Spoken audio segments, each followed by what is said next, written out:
ارشاد فرماتا ہے الذین یذکرون اللہ قیاما وقعودا، کہ جو لوگ ذکر خدا اٹھتے بیٹھتے ہر حال میں انجام دیتے ہیں، وعلی جنوبہم ویتفکرون فی خلق السماوات والارض، اور ہر اطراف سے ہر جانب سے اور آسمان و زمین کی بناوٹ میں یتفکرون فی خلق السماوات والارض، اور آسمان و زمین کی بناوٹ کو غور و فکر کرتے ہیں، ربنا ما خلقت ھذا باطلا، اور یہ کہہ اٹھتے ہیں، یہ کہتے ہیں فکر کرنے کے بعد کہ خدا تو نے اس کو بیکار پیدا نہیں کیا ہے، سبحانک وقنا عذاب النار، بس ہم کو دوزخ کے عذاب سے محفوظ رکھنا۔ یہ جو افراد الذین یذکرون اللہ قیاما وقعودا، جو لوگ ذکر خدا اٹھتے بیٹھتے کرتے ہیں، یعنی اس آیت میں یہ بتلایا جا رہا ہے کہ انسان اپنی زندگی میں ذکر خدا کو مخصوص نہ کرے کسی عام اور کھڑی سے، بلکہ ذکر خدا اس کے لیے اٹھتے بیٹھتے قیاماً و قعوداً ہونا چاہیے، یعنی ہر حال میں انسان ذکر خدا انجام۔ اس سب سے پہلی چیز آیت میں ذکر کے تعلق سے بیان کی جا رہی ہے کہ ذکر خدا قیاماً و قعوداً انجام دینا چاہیے۔ یہ الگ چیز ہے کہ ذکر یہ سمجھنا ہوگا کہ ذکر کسے کہا جاتا ہے، معنی اذکار یہ سمجھنا ہوگا۔ دوسری چیز یہاں پر وعلی جنوبہم یتفکرون فی خلق السماوات والارض، ہر جانب سے وہ فکر کرتے ہیں اس چیز میں کہ خلق السماوات والارض، خداوند تعالی نے جو آسمان کو چیزیں خلق کی ہیں اور خداوند تعالی نے جو زمین میں چیزیں خلق کی ہیں اس میں فکر، یعنی خداوند تعالی صرف یہ نہیں چاہتا ہے کہ میرا ذکر کرو، بلکہ ایک مقامات نہیں متعدد مقامات پر خداوند تعالی نے انسانوں کو فکر کرنے کی دعوت دی۔ میری تخلیق میں، میرے خلق شدہ اشیاء میں انسان غور و فکر کرے، یہ غور و فکر انسان کا انسان کو خداوند تعالی کی توحید اور خداوند تعالی کی ذات سے قریب ہوگا۔ جب ہم خداوند تعالی کی مخلوقات پر غور کرتے ہیں تو خداوند تعالی کی ذات پر ایمان، اس کی صفات پر ایمان ہمارا قابلیت پہنچتی ہے غور و فکر کرنے کی وجہ سے۔ اس لیے کہ یاد رکھیے وہ ذکر کہ جس ذکر میں انسان غور و فکر نہ کرے وہ ذکر صرف اور صرف زبانی جمع خرچ کے علاوہ کچھ نہیں۔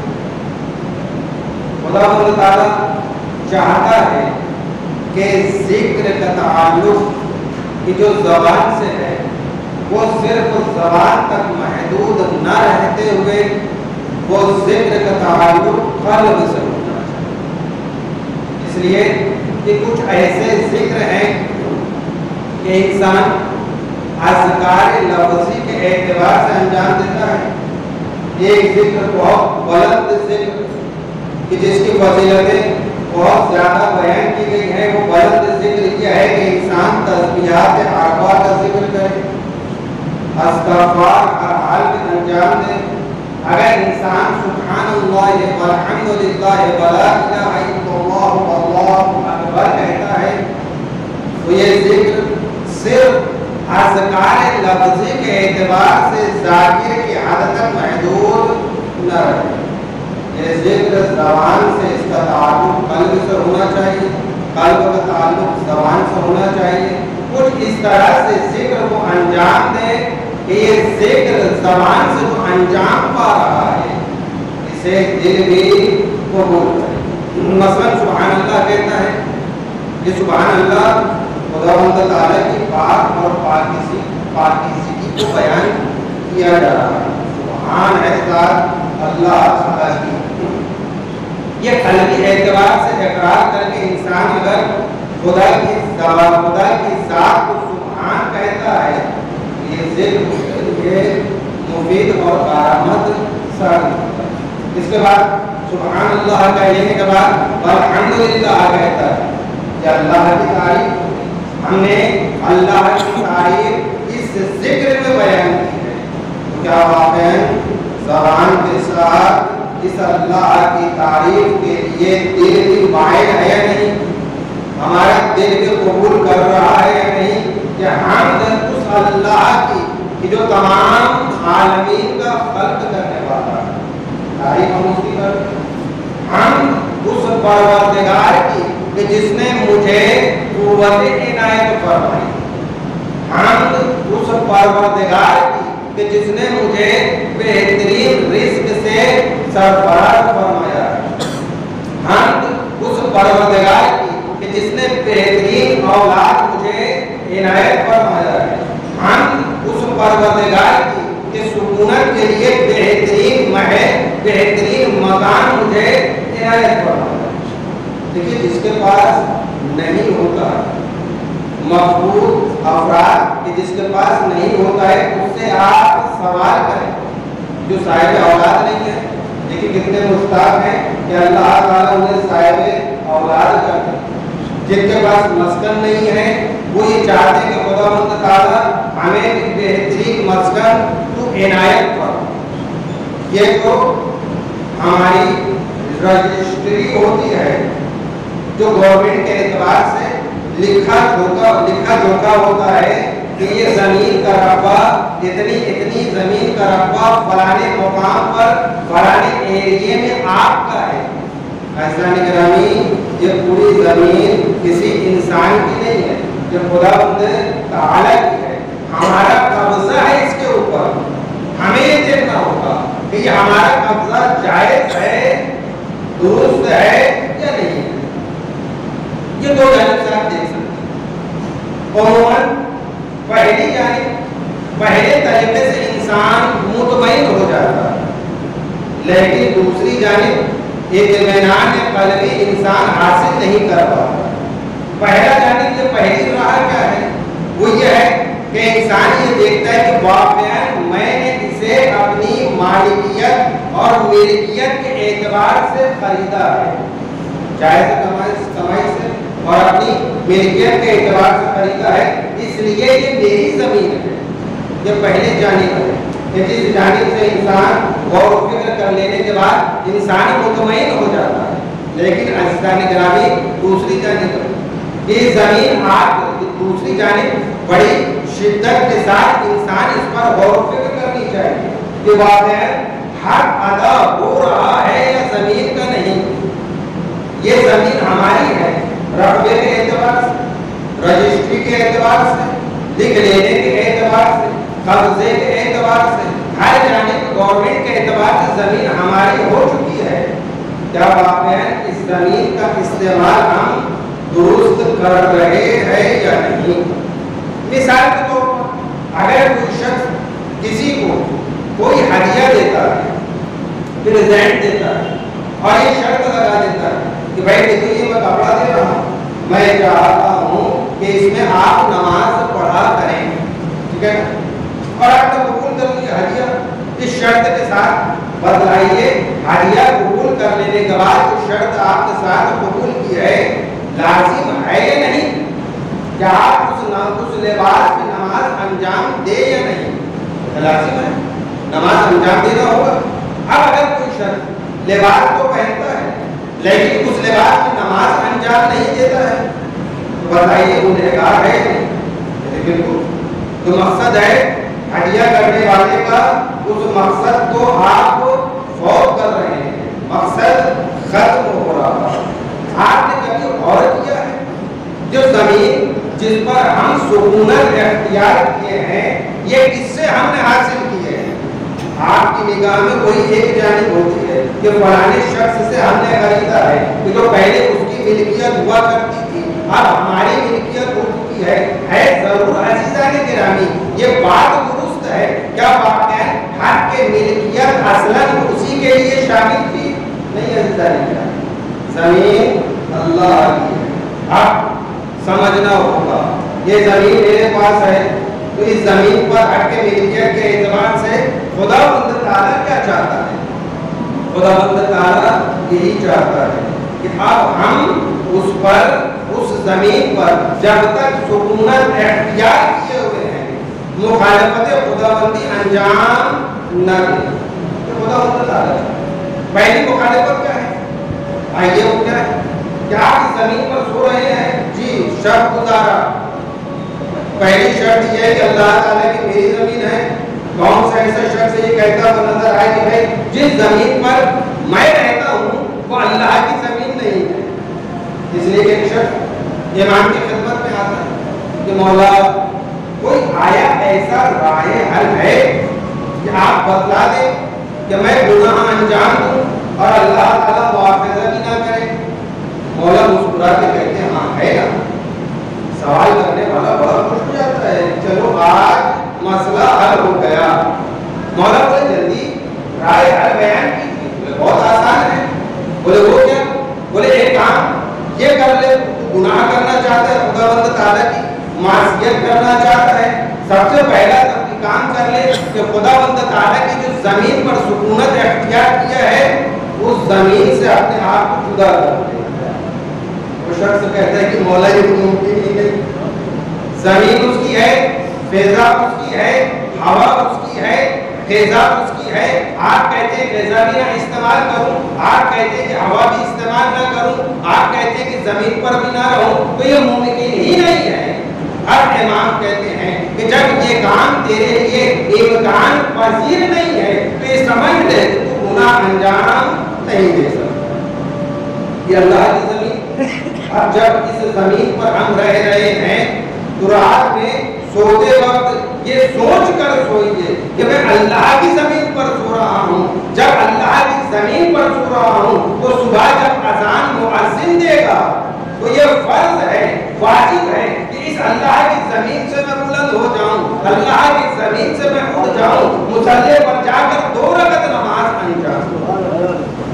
یہ زمین پر رہ کر بڑی مخالفت انسان کر رہا ہے۔ ایسی بہت سی مخالفت ہے کہ جو آپ اگر گننا چاہیں، شمار کرنا چاہیں تو بہت سی مخالفتیں ہیں کہ جو انسان انجام دیتا ہے۔ امام نے یہ کہا ہے کہ اے بندے خدا یہ تو کیوں کہتا ہے کہ میری زبان، اے بندے خدا یہ تو کیوں کہتا ہے کہ میری آنکھ، میرا ہاتھ، میرا پیر، اس لیے کہ جب اللہ تعالیٰ اس میں سے کسی طاقت کو سلب کر لیتا ہے تو کس جانب تو رجوع کرتا ہے؟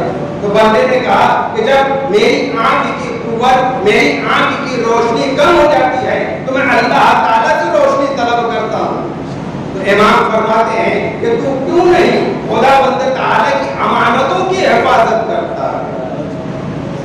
یہ انسان کا دعویٰ بالکل غلط، یہ چیز میری، یہ چیز تیری۔ عزیزان گرامی جو چیزیں ہیں وہ اللہ تعالیٰ کی ہے، اللہ تعالیٰ کے حکم کو جاری کرنا ہوگا اور اللہ تعالیٰ کے حکم کے اعتبار سے عمل کرنا ہوگا۔ وَإِلَّا زمین پر رہنے کا حق مولانا صاحب کہا ہے، گناہ کرنے کا جس طرح سے حق نہیں ہے اس طرح سے زمین پر رہنے کا حق نہیں ہے۔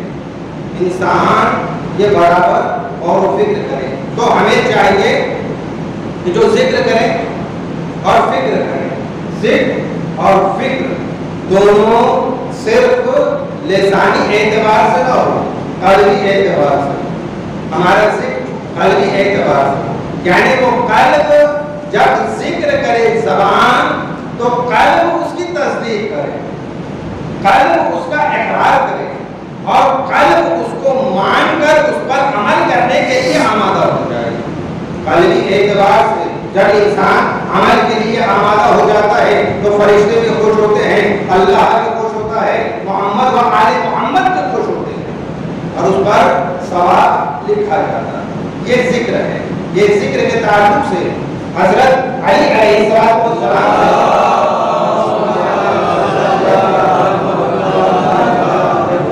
رسول خدا نے فرمایا ہے کہ 3 چیزیں میری امت کے لیے عمل کرنا اس پر بڑا طاقت فرض ہے نا، بڑا مشکل ہے. بہت مشکل سے 3 چیزیں اے علی علیہ السلام رسول فرما رہے ہیں کہ میری امت بڑی مشکل سے اس پر عمل کرے گی. پہلی چیز، لوگوں کو انصاف دلوانا اپنے نفس سے. یہ بڑا مشکل ہے. انسان اگر عدالت کی کرسی پر بیٹھتا ہے تو پہلے یہ دیکھتا ہے کہ اس میں میرا فائدہ ہو یا نہ ہو، کہیں میرا نقصان تو نہیں. سب سے پہلی چیز اس پر فکر مند رہتا ہے. ایسا گرامی اس طرح سے جو شخص عدالت کی کرسی پر بیٹھ کر عادل بننا چاہتا ہے اس کو حق نہیں. اس لیے کہ مولا کیا فرماتے ہیں، رسول فرماتے ہیں انصاف، اور فرماتے ہیں کہ انصاف اور برابری برادر مومن کے مال میں. یہ پہلی چیز. دوسری چیز، لوگوں کو انصاف دلوانا اپنے نفس سے. اور تیسری چیز جو بہت مشکل ہے عمل کرنا، ذکر خدا ہر حال میں. ذکر خدا ہر حال میں. ایک شخص آتا ہے رسول خدا کے پاس، کہتے ہیں مولا میں بہت سے گناہ انجام دیتا ہوں، اتفاق سے شراب بھی کیا، زنا بھی کرتا ہوں، اور فلانا کام بھی، اور ساتھ میں جھوٹ بھی بولتا ہوں. مولا آپ یا رسول اللہ آپ ان میں سے ایک چیز یہ کہہ دیں تاکہ میں اس کو چھوڑ دوں. رسول خدا نے کہا ایک کام کرو، جھوٹ بولنا چھوڑ دے. یا رسول اللہ ٹھیک ہے، تو بڑا آسان فارمولا آپ نے بتایا، ٹھیک ہے، دین پر عمل کرنا واقعی بہت آسان ہے. اب وہ شخص طے کر لیتا ہے یہ 4 عمل قبیح میں ایک عمل قبیح رسول خدا نے منع کیا ہے، اسی پر عمل کروں گا اور 3 آسانی سے انجام دے دوں گا. اب وہ زنا کے لیے جب آگے بڑھتا ہے وہ سوچتا ہے کہ اگر میں زنا کرتا ہوں اور پکڑا گیا تو پوچھا جاؤں گا، اور جب پوچھا جاؤں گا تو مجھے جھوٹ بولنا پڑے گا. اور رسول خدا نے کہا کہ سب کرنا جھوٹ مت بول. تو وہ سوچتا ہے کہ میں زنا نہیں کر سکتا ہوں، اس لیے جھوٹ بولنا پڑے گا. پھر جب چوری کی بات آتی ہے، چوری کے لیے آگے بڑھتا ہے، پھر سوچتا ہے اگر چوری کیا اور پکڑا گیا پھر جھوٹ بولنا پڑے گا. تو وہ شخص جھوٹ بولنے کی نہ بولنے کی وجہ سے چوری سے بھی بچ جاتا ہے. تیسری چیز وہ یہ کہ وہ جب چاہتا ہے زنا کرنا، چوری کرنا اور ایک اور گناہ ہے، وہ چاہتا ہے یہ چیز انجام دینا، پھر سوچتا ہے کہ اگر یہ انجام دے تو جھوٹ بولنا پڑے گا. وہ شخص تینوں گناہ سے بچ جاتا ہے. اس ایک گناہ کو چھوڑنے کی خاطر، جھوٹ بولنے سے بچنے کی خاطر وہ ایک گناہ سے بچ جاتا ہے. انسان جھوٹ بولنے سے اجتناب کرے. کئی مرتبہ یہ روایت میں نقل کر چکا ہوں، آقا صاحب کے برابر نقل کیا کرتے کہ جب امام سے پوچھا کہ مولا مومن فلانی چیز کر سکتا ہے، فلانا گناہ، تو مولا نے کہا ہو سکتا ہے یہ گناہ سے وہ آلودہ ہو جائے. فلانا گناہ کہتے ہو سکتا ہے یہ گناہ کا وہ ارتکاب کر جائے. چند گناہ کے بعد جب کس والا گناہ وہ سائل سوال کرتا ہے مولا سے کیا مومن جھوٹ بول سکتا ہے، مولا نے فوراً جواب دیا ہر گناہ تو مومن کر سکتا ہے لیکن مومن جھوٹ نہیں بول سکتا. آئیے میں آپ کے لیے کیس، قرآن مجید میں بہت سی آیتیں ہیں، چند آیتیں آپ کی خدمت میں قرآن مجید کی سورہ حج کی 30 اور 31 نمبر کی آیت. وَاجْتَنِبُوا قَوْلَ الزُّورِ، جھوٹی باتوں سے خدا بند تعالیٰ کہتے ہیں اجتناب کرو، جھوٹی باتوں سے اجتناب کرو. اور قرآن میں ہے ان اللہ لا یعدی من ہوا مسرف کذاب. اس پر کذاب بڑا فرق ہے. کذاب بہت بڑا گناہ، بہت بڑا گنہگار شخص ہے. یہ جو کذاب ہے، یہ جو مسلسل جھوٹ بولتا ہے، کیا فرمایا کہ بے شک اللہ تعالیٰ اس شخص کی ہدایت نہیں فرماتا ہے جو کہ حد سے زیادہ گزرا ہوا ہو، مسرف حد سے زیادہ گزرا ہوا ہو، کذاب اور بہت زیادہ جھوٹا ہو. جھوٹ بولنا بڑا گناہ ہے، اور آپ جانتے ہیں مباہلہ کس چیز پر ہوا ہے؟ اگر انسان جھوٹ بولتا ہے اور تہمت لگاتا ہے تو اس کے بعد آیت آئی انفسکم بڑی مفصل آیت ہے، آخر آیت میں قرآن مجید میں ثم نبتہل ونجعل لعنت اللہ علی الکاذبین، جب ایک شخص جھوٹ بولتا ہے تو اس کے لیے ایسے ہی ثم نبتہل، رسول خدا کو کہا گیا اللہ تعالیٰ نے میدان میں آ جائیے، ان کو بولو اپنے بچوں کو لاؤ، ہم اپنے بچوں کو لاتے ہیں، اپنی عورتوں کو لاؤ، ہم اپنی عورتوں کو لاتے ہیں، ان کو بولو اپنے نفسوں کو لاؤ، ہم اپنے نفسوں کو لاتے ہیں، اور پھر میدان میں آ کر ثم نبتہل مباہلہ کیا جائے۔ نبتہل کے معنی معلوم ہے آپ کو کیا ہے؟ مادہ ابتحال سے ہے، معنی عموماً قرآن مجید میں دعا کی لکھی گئی ہے کہ آؤ دعا کرتے ہیں۔ یہ دعا کیسی ہے؟ بہت سی دعا انسان کرتا ہے، مال میں برکت کی دعا کرتا ہے، بالکل جائز، اولاد کی طلب کے لیے دعا کرتا ہے، بالکل جائز، صحت و سلامتی کی دعا کرتا ہے، بالکل درست، محمد و آل محمد کے وسیلے سے بہت سی دعائیں کرتا ہے خیر و برکت کی، اللہ تعالیٰ کو قبول کرتا ہے، یہ بالکل درست۔ یہ نبتہل، یہ جو دعا کرتی ہے وہ ایسی دعا ہے کہ وہی شخص اس دعا کے لیے آگے بڑھتا ہے۔ اور کیجئے گا، مباہلہ کرنے سے پہلے اس آیت کو ضرور پڑھیے گا، اور پڑھ لینے کے بعد غور کیجئے گا آپ کرنے کیا جا رہے ہیں، ثم نبتہل کرنے جا رہے ہیں۔ یعنی کیا لکھا گیا ہے کہ نبتہل میں جو ترک کا مفہوم پایا جاتا ہے اس کے باعث یہ ایک دوسرے پر لعنت اور بددعا کی جاتی ہے۔ لعنت اور بددعا کے معنی ہے کیوں؟ اس لیے کہ اس طرح کی بددعا جو حق اور باطل کے فیصلے کا چیلنج وہی دے سکتا ہے جسے اپنے موقف کی صحت اور صداقت کا پورا یقین، وہی مباہلہ کر سکتا ہے، وہی لعنت کر سکتا ہے۔ اس اعتبار سے کون سی لعنت؟ فَنَجْعَلْ لَعْنَتَ اللَّهِ عَلَى الْكَاذِبِينَ۔ یاد رکھیے قرآن مجید 1400 سال پہلے نازل ہو چکا ہے، قیامت تک باقی رہنے والا ہے اس کا حکم، اس میں کسی اعتبار سے کمزوری آئی ہی نہیں ہے۔ اگر ذرا سا بھی کمزوری کا خیال انسان کے دل میں آ جائے، مسلمان کے دل میں آ جائے تو دائرہ اسلام سے خارج ہو جائے گا۔ اس طرح سے مباہلے کی آیت اس وقت تھی میدان مباہلے میں جو پاور رکھتی تھی، جو طاقت رکھتی تھی، آج بھی وہی میدان مباہلے کی وہ آیت آج بھی وہی پاور رکھتی ہے، وہی طاقت رکھتی ہے۔ اگر انسان اپنے موقف میں مطمئن ہے کہ وہ صداقت پر قائم ہے، وہ سچا ہے، تو یہ آیت پڑھ سکتا ہے وہ شخص فَنَجْعَلْ لَعْنَتَ اللَّهِ عَلَى الْكَاذِبِينَ، اور اس کا اثر انشاءاللہ تعالی ضرور واقع ہو جائے گا۔ اس لیے کہ فرعون کئی سو سال تک حکومت کیا تھا، جناب یوسف کے بعد جو اس وقت کا جو بادشاہ تھا وہ فرعون کے نام سے گزرے ہیں، نام ان کا الگ ہوا کرتا تھا مگر فرعون کے نام سے وہ برابر گزرے ہیں کہ جب اس وقت کا بادشاہ گزرا ہے تو 3 پشت کے بعد جناب موسیٰ کے زمانے میں بادشاہ آتا ہے اور خدائی کا دعویٰ کرتا ہے۔ جناب موسیٰ برابر خدا کی بارگاہ میں راز و نیاز کرتے تھے یا نہیں، وہ اس کو باتیں کیا کرتے تھے، کہا کرتے ہیں جناب موسیٰ اللہ سے وہ بڑی شرارتیں کرتا ہے تو اسے مواخذہ کر، لیکن اللہ تعالیٰ ظاہراً مواخذہ نہیں کرتا، حالانکہ 7 عذاب برابر نازل ہوئے ہیں۔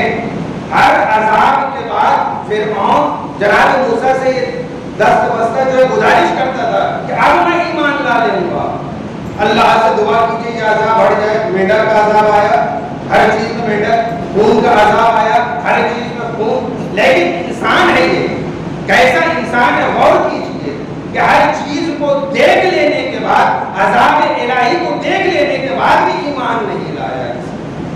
ایسے